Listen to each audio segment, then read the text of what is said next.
Hello, everyone. Welcome to the Gotta Case of Wanderlust podcast. I am your host, Lydia, and today I am honored to be joined today by Joanne Fan, a Taiwanese American social media influencer, extremely knowledgeable about Taiwan, Japan, and South Korea.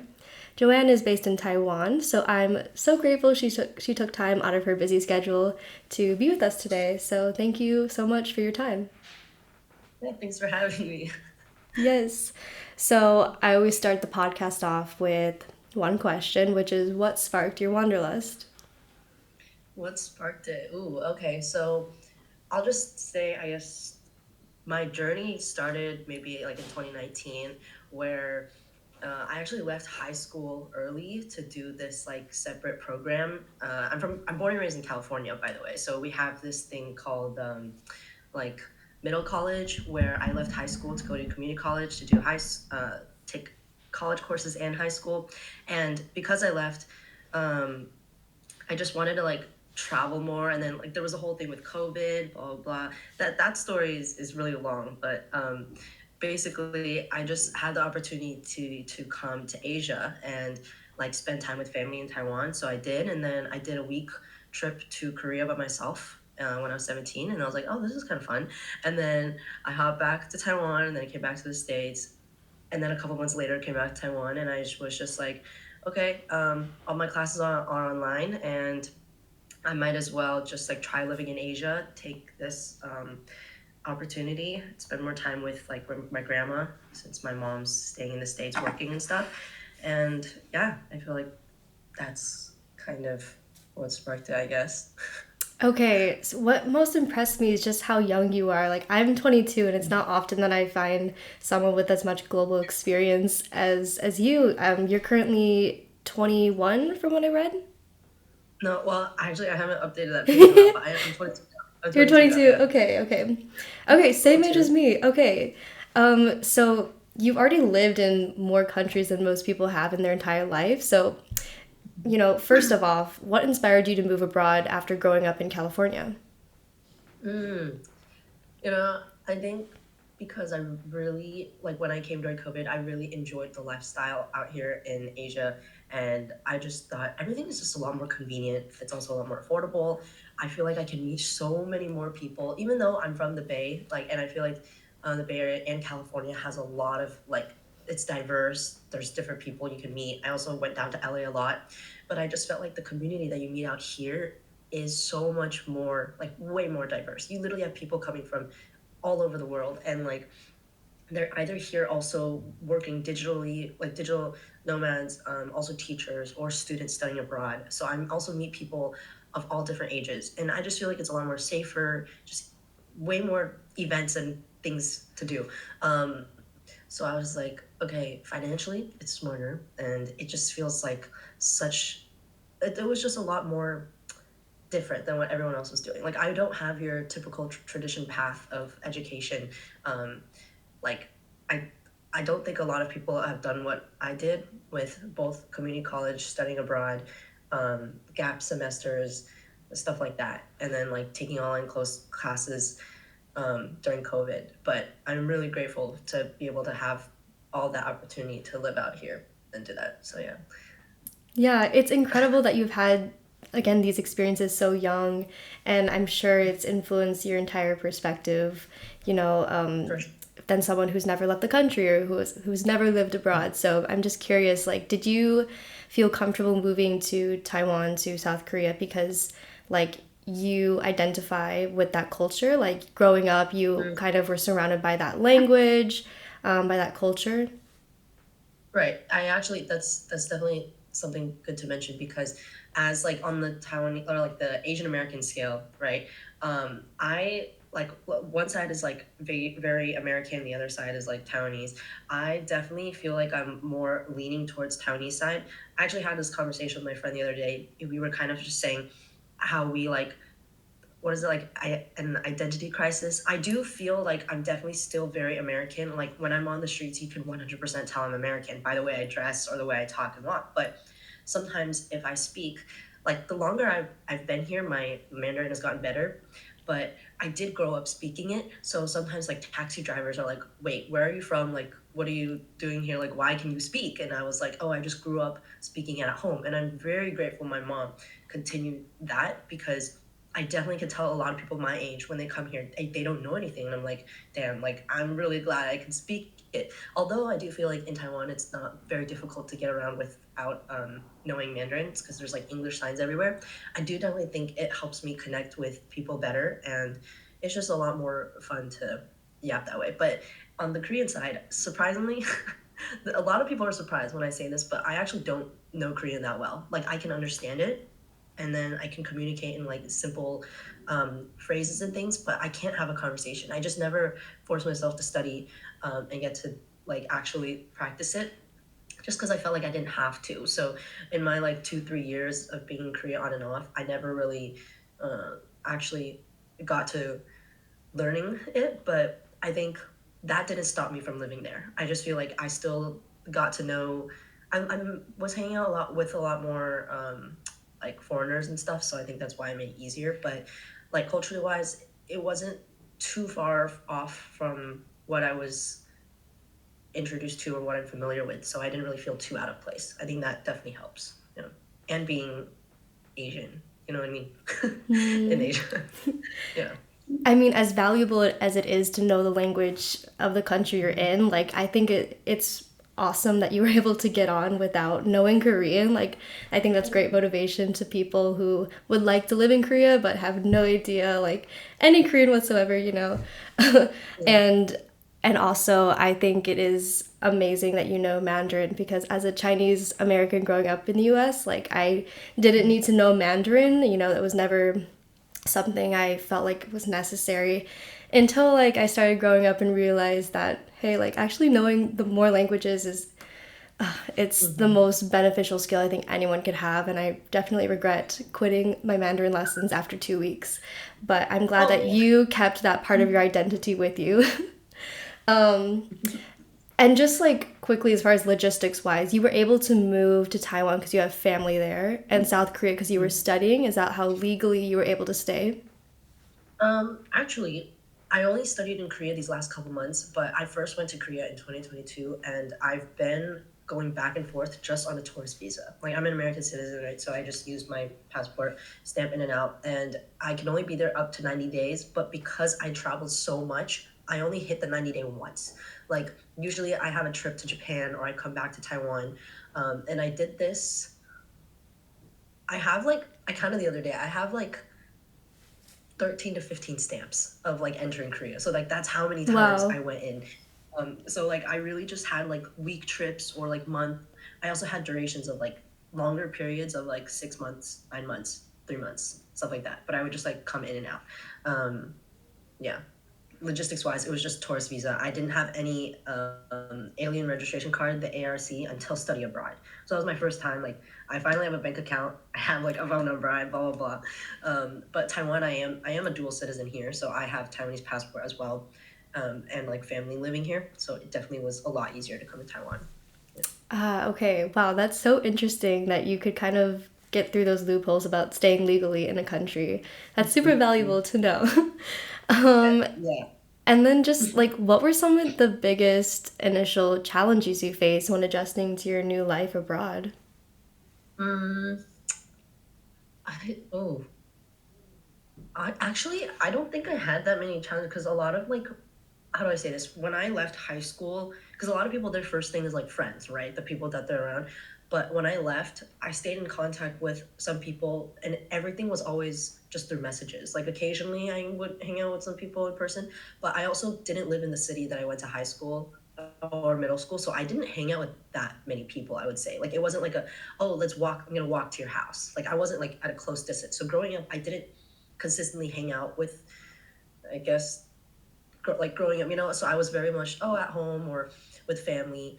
And also I think I started social media around that time, so a lot of my friends were social media friends, and a lot of people were, I just like continue messaging. So I have this thing where like most of my friends are like abroad, they're traveling, so I just like go on FaceTime calls with them, or I'm just texting them.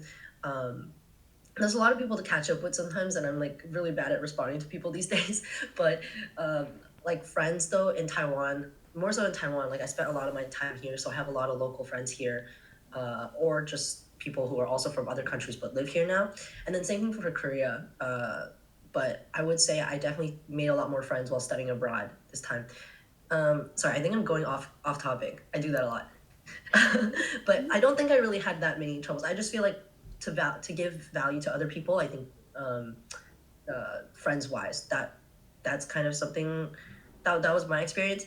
I think with family though, I just continued like keeping in contact with my family. I'm also here with my relatives here, but my mom, my brother, and I like we're all very busy people, so it just feels like oh we just catch up by text or call.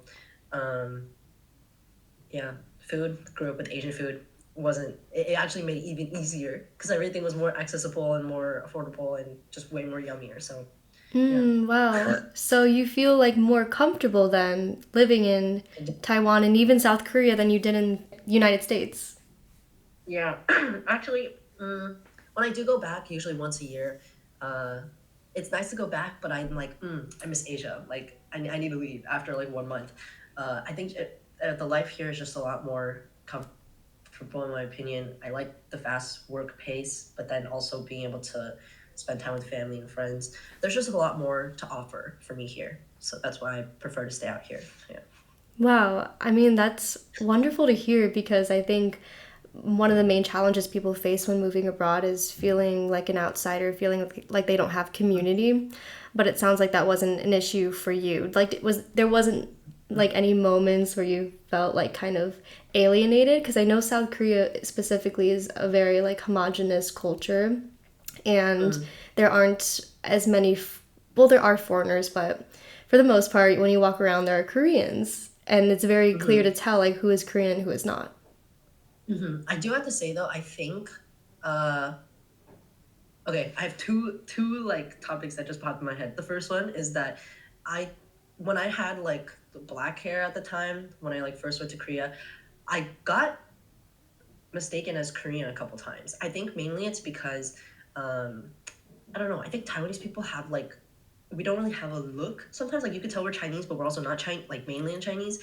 And then some of us think or some people think that we're Korean. So that kind of helped me. I feel like being East Asian definitely helped me blend in a lot better than maybe other ethnicities, right? It didn't make me stick out. And then the other topic I had in mind was I've been in like Japan a lot, and I lived in Japan. Well, I don't know if you want to count as live, but I was there for like 1 month, just like staying at family's place. Like my cousin has an apartment there, and I tried like living life there. But for me, I felt like it was so much harder to live there for some reason. Even though also East Asian, I just felt like their culture is a lot more. Personally, I thought a lot. It's less foreign friendly. Like Mm. they're very just like they stick in their bubble doing things. I didn't meet as many foreigners as I thought, so I definitely do think Korea is like a really good place for foreigners, uh, like to meet other foreigners. But I'll have to say that I think Taiwan is better than Korea for that. Anyway, that's another topic. Okay, and just elaborating on the advice you would have for people looking to move to South Korea or Taiwan, like is there anything you wish you would have known beforehand? uh, wish I knew. Mm, I think it's hard for me to like say uh, because Taiwan is easy for me. You know, family coming in. Korea. Uh, I think more so it's like making friends when you first go to Korea. It's harder to make friends with locals because let's just say you go out on a weekend, like out clubbing area, they will be super friendly to you, but these people, in my opinion, are not really people that you end up sticking being friends with. Like they're very cliquey, they have their own little friend groups. I think being open to meeting them, but then possibly leaning more towards making friends with foreigners because like you guys are kind of in the same boat, you'll understand each other, stuff like that. But people go to Korea solo a lot, and I think you should just also embrace that solo time, like get to learn more about yourself, get to go out and explore. I think Korea is a great solo place. You won't feel like although there are couples everywhere, you can do a lot of things solo. and I like it a lot. I get to like walk along the Han River, like do some runs or go out to cafes. It's totally normal. So that's something that I think people can not have to worry too much about. Yeah. And Okay. there's just a lot of forests everywhere. Yeah, I don't think it's too. I think some people worry too much. That's just what I've seen. Yeah.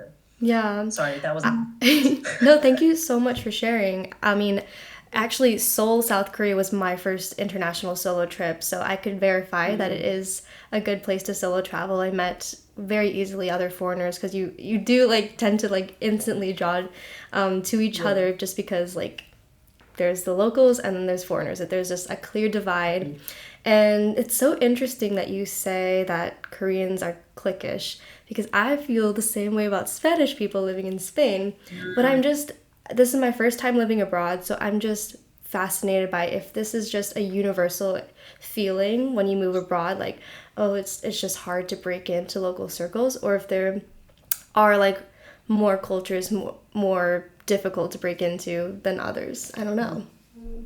I think it is by culture because I mean, I do have to say I'm a bit biased again because I am Taiwanese American, but just by who I've met in Taiwan, I think it's not hard to kind of meet people. They'll invite you to things.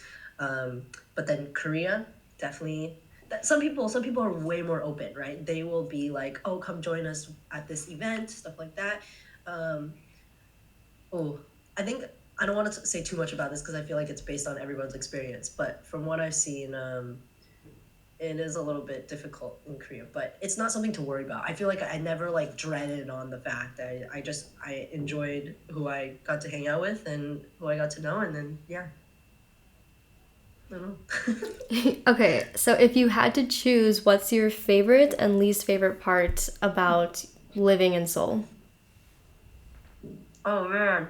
Okay, maybe it's time to be honest here. Like actually, sure. When I Please. think about Korea, um, I actually do have to start with saying that Korea was a very fun place to live in, and I'm very glad that I chose to spend more time there. However, I do think at this moment it is a time for me to take a fat break from living there because I think the environment sometimes just feels a little depressing. Like, oh, I don't. That's just like me being completely honest.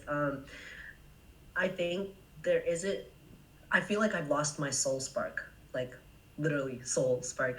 Um, but I think sometimes it just feels like a very fast, like work paced cycle. There just doesn't feel like much.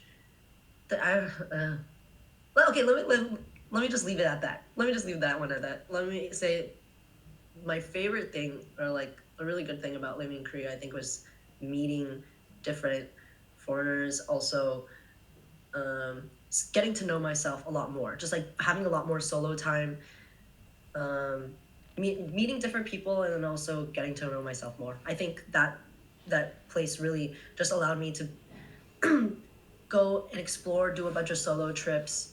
Just like the daily things, I felt like I could do a lot of that stuff on my own with it being super convenient. And then that's how I felt like I got to spend a lot more time by myself rather than being in the States. It just feels like you kind of always have to do things with other people. You know, it's kind of, it doesn't really feel too much of a solo place, in my opinion. But I think in Asia, I got to spend more time doing that. I feel like I just said the same thing 5 times, but in different ways. Anyway, you get the point. That was a really bad answer. Oh No, man. no, that was great. I think it's really valuable to know like which places are comfortable for solo female travelers, or more comfortable, I should say, because there are definitely Mhm. places where it's easier to be solo and other places where it's more Yeah. difficult. I Yeah. would have to say I felt more comfortable being solo in South Korea than, for example, than I do in Spain. Spain is a very social country, and if you're eating by yourself, it's not normal. So Yeah. Yeah. that's just one example, but I do like, before I continue, want to validate your experience in Korea and the feelings you have towards it, because I think there's this kind of expectation that you're supposed to love the place that you're living in, especially if it's somewhere that so many people fantasize and idealize. But if that was your experience, that was your experience. And, you know, like you said, everyone's experience is subjective. And so, yeah, I think there's no shame in like not liking everything about the place that you had lived in. Because I have many things to say about Spain that I don't always feel comfortable in sharing because it's not always like the most positive opinion. But, you Yeah, know, yeah. there's a time to show like negative feelings if you have that. I mean, you probably have heard of this and you probably know this too, but like Korea is very romanticized, right? Like there's a lot of things that people love about Korea, and I think that it's great. I think it has its pros, but I also do personally think from being there for so long that there are a lot more cons that people don't see. Like it's very covered up by the K-pop, the pretty cafes. Um, yeah, I just want to use the word for my experience, kind of depressing, but I just felt like I just need to go somewhere else. Um, yeah, for me, it's to come back to Taiwan. I just feel a lot more lively here. So that's just Hmm. my experience. Well, I'm happy you're back in your place.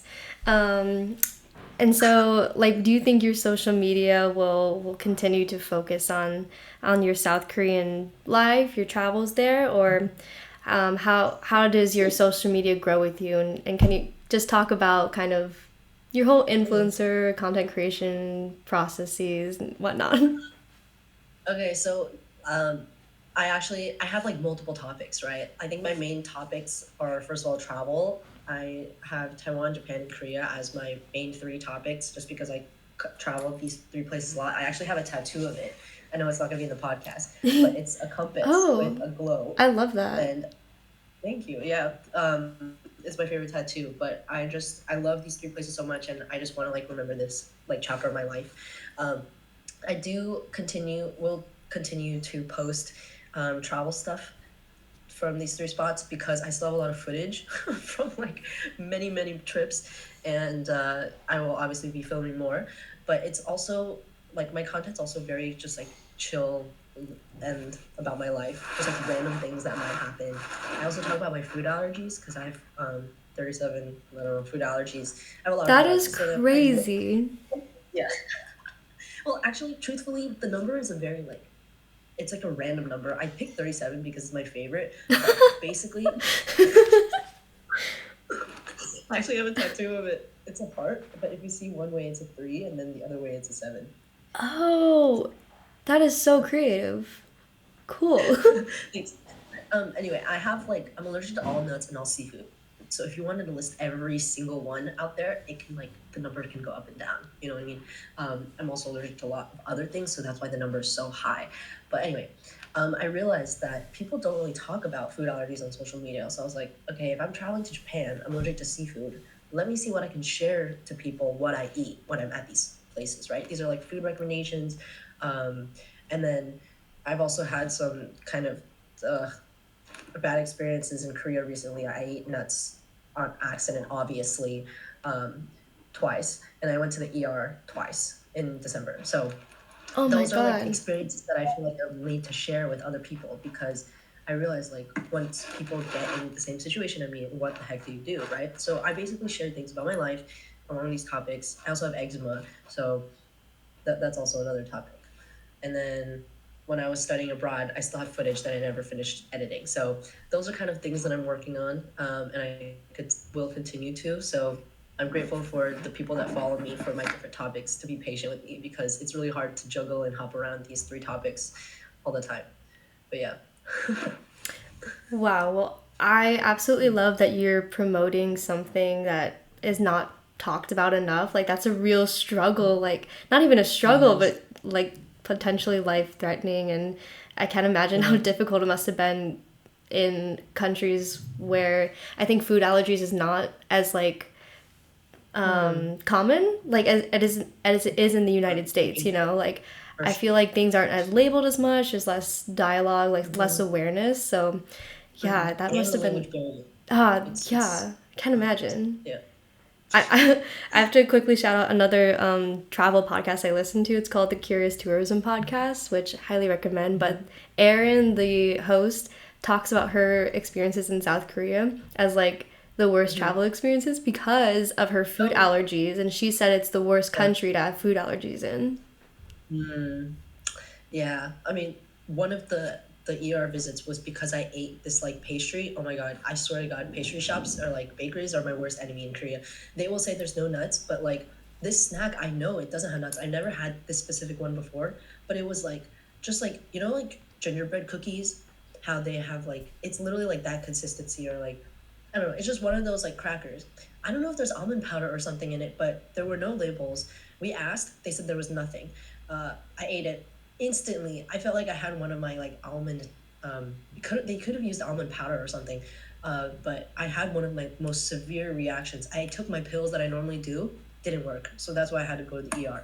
Like, oh my God, Oh I my still have to edit that god. video. So Korea definitely, yeah, is not really an allergy friendly place, but that's why I Dang. make videos for it, right? Dang. Yeah. Well, it's wonderful that you have a community that can hopefully like relate to you and you could Mm-hmm. like support each other like living with food allergies. Um, Mm-hmm, mm-hmm. well, shifting topics kind of to our rapid fire round. The Yes. first question is, what is a special destination in your heart? Special destination. Ooh, I will actually have to say, can I say two? I think it's Yes, two of different ones. course. Okay, first being Japan, Kyoto. I recently went back again for like a weekend trip during my finals week, by the way. So random. It was like a work trip, which I'm very grateful that I get to do. But I've been to Kyoto like three, four times now. Actually, maybe three. But every time, I don't usually go to a destination that many times, especially like a city like Kyoto. You have to like fly into Osaka or Tokyo. You got to take a train down.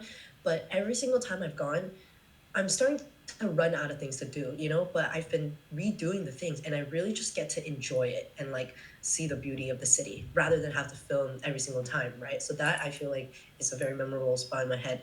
Another place that's not one of the three countries that I go to a lot is Vietnam. I recently, during study abroad, I had some study abroad friends plan the trip. I was a vegetable. I didn't have data. I didn't check the map. I had no idea what we were doing. I had no idea where we were going, but I just like trusted them. I was like, all right, you guys do everything. I'll just pay my part at the end. Like that's literally what I told them. And we went to Hanoi, Da Nang, and Hoi An, and I had one of the most best trips of the year. Like I've flown 30 times this in 2024, but I have to say Vietnam was probably like one of my favorite places. The food was amazing. Um, the nature, just everything was so fun. I even made suits there. Like, I don't know if you've seen that on social media. Like people go to Vietnam to make suits and stuff.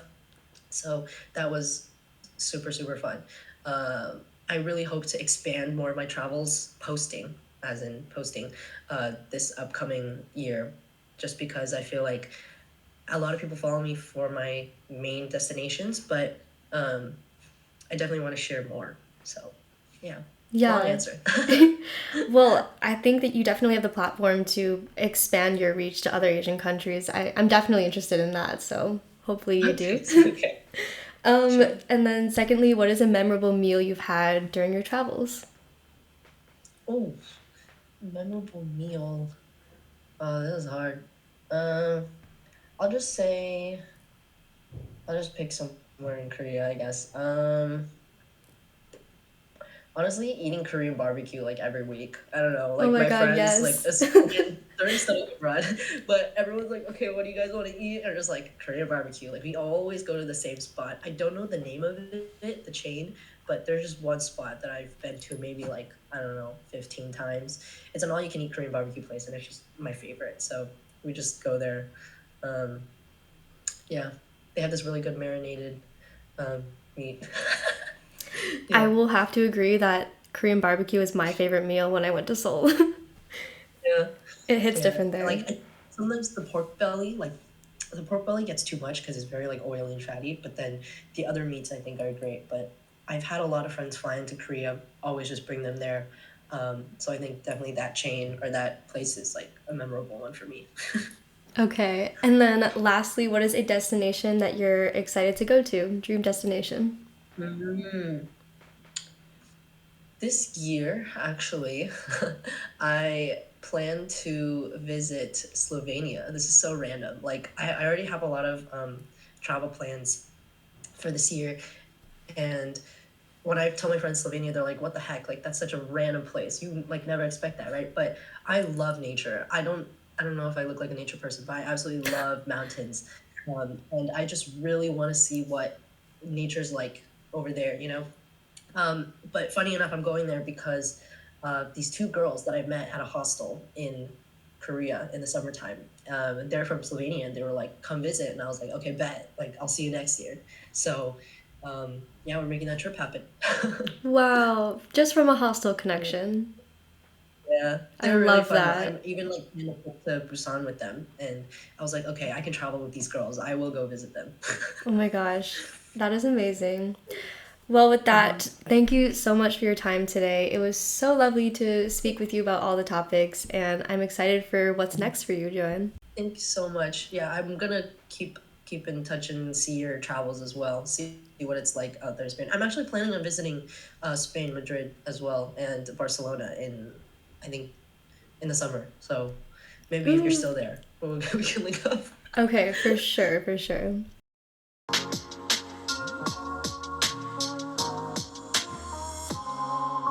Thank you so much for listening to the Gotta Case Wanderlust podcast. Again, my name is Lydia, and you can find me on social media in the About section of this podcast. Please rate and review if you found value or insight from this, and I hope to see you in the next episode.